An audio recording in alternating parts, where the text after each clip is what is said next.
ដំឡៃប្រេងនឹងធ្លាក់ចុះដោយដុំថ្មប្រសិនបើកិច្ចព្រមព្រៀងជាមួយអ៊ីរ៉ង់អាចសម្រេចបានក្នុងពេលឆាប់ខាងមុខ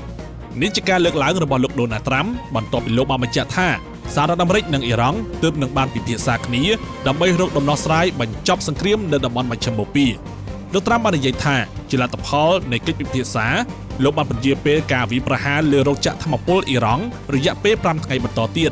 ហើយតម្លៃប្រេងនិងអូស្មန်នឹងធ្លាក់ចុះភ្លាមៗ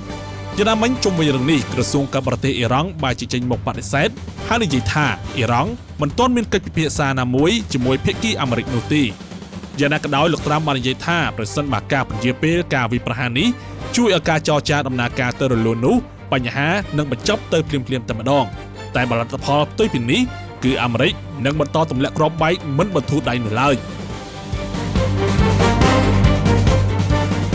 ប្រធានាធិបតីអាមេរិកក៏បានអះអាងដែរថាប្រទេសទាំងពីរកំពុងពិភាក្សាលើកិច្ចព្រមព្រៀងចំនួន15ចំណុចដើម្បីបញ្ចប់សង្គ្រាមដោយក្នុងនោះការទាមទារឲ្យអ៊ីរ៉ង់បោះបង់ចោលគោលដៅផលិតអាវុធនុយក្លេអ៊ែរគឺជាចំណុចអាទិភាពក្នុងកិច្ចចរចាដ៏សំខាន់នេះ